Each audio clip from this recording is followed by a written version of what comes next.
সাগরপাড়া গ্রাম পঞ্চায়েতে নতুন বোর্ড গঠন অবৈধ ঘোষণা করল কলকাতা হাইকোর্ট।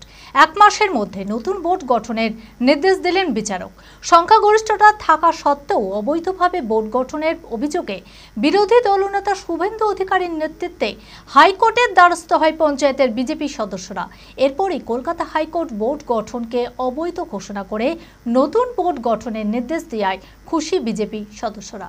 মানসিক স্বাস্থ্যের জন্য সবার আগে যে নামটি মনে ভেসে ওঠে সুস্থ মনের ঠিকানা মনোবীক্ষণ। যোগাযোগ নাম্বার 7477799516। গত পঞ্চায়েত ভোটে সাগরপাড়া গ্রাম পঞ্চায়েতের মোট সদস্য সংখ্যা ছিল 30। বিজেপির 16, সিপিআইএমের 5, কংগ্রেসের 5 এবং তৃণমূলের 4। বিজেপির এক সদস্য তৃণমূলে যোগদান করায় তৃণমূলের সংখ্যা হয় 5 আর কংগ্রেসের 2 জন সদস্য বিজেপিতে যোগদান করায় বিজেপির সদস্য সংখ্যা বেড়ে হয় 17। বিজেপির অভিযোগ, সংখ্যাগরিষ্ঠতা থাকা সত্ত্বেও ব্যালট বাক্সে কারচুপি করে বিজেপিকে পরাজিত করে অবৈধভাবে নতুন বোর্ড গঠন হয়। বিরোধী দলনেতা শুভেন্দু অধিকারীর নেতৃত্বে হাইকোর্টের দ্বারস্থ হয় পঞ্চায়েতের বিজেপি সদস্যরা। এরপরেই কলকাতা হাইকোর্ট বোর্ড গঠনকে অবৈধ ঘোষণা করে নতুন বোর্ড গঠনের নির্দেশ দেওয়ায় খুশি বিজেপি সদস্যরা। আমাদের মহামান্য আদালতের যে উকিল আমরা মিতুনাজ চ্যাটার্জি, সে আমাদেরকে ফোন করে জানালো যে এরকম সাগরপাড়া পঞ্চায়েতের রায় হয়েছে। সেই রায় প্রধানের বিপক্ষে গিয়েছে।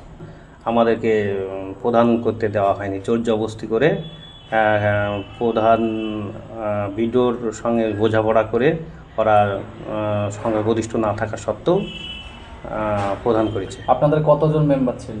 আমাদের মেম্বার ছিল বিজেপির টিকিটে যেটা 16 জন, তার মধ্যে আমাদের একটা মেম্বার তৃণমূলে জয়েন্ট হয়, দিয়ে প্রধানের পদপ্রার্থী হয়। আর কংগ্রেসের 2 মেম্বার আমাদের সাথে থাকে। আমাদের মোট মেম্বার 17।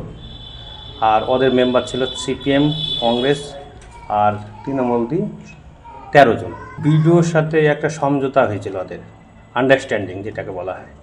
তার ইয়াতে বিডিও আমাদেরকে প্রথমে যখন আমাদের পঞ্চায়েতে ভোটাভুটি মানে হাত তোলার মাধ্যমে ধ্বনি ভোটে আমরা জিতি, কিন্তু সেটা ওরা মানেনি না। আমার পরে ভোটাভুটি হয়। ভোটাভুটির পরে ঝামেলা একটা ঝামেলা তৈরি করার পর আমাদের 5টা ব্যালট অবৈধ ঘোষণা করে দিয়ে আমাদের 17 থেকে 12তে দাঁড়ায় আর ওদের 13তে থাকে। তাহলে 13-12তে প্রধান ওদেরকে নির্বাচন করে দেয়। যদিও বর্তমান সাগরপাড়া গ্রাম পঞ্চায়েতের প্রধান বলেন এখনো পর্যন্ত কোনো লিখিত নির্দেশ তিনি পাননি। আমিও শুনলাম কাল 12টা-1টার দিকে যে এরকম নতুন করে আবার বোর্ড গঠনের দিয়েছে। তো আমি সেরকমভাবে কোনো ঘোষণা এখনও পাইনি, মানে কোনো অর্ডার কপি পাইনি। আমি রীতিমতো ওই জন্য আসছি, অফিসে কাজ করছি। নিয়মের মধ্যেই হয়েছে। তো এখানে তো ভোটাভুটির ব্যাপার হয়েছে। এবার যে বেশি ভোট পেয়েছে সেই উইনিয়ার হয়েছে। সেক্ষেত্রে আমাকে ভোট বেশি দিয়েছে, সেই জন্য আমি উইনিয়ার হয়েছি। আমি আমার ফেভারিট, আমার মতো আর কেউ।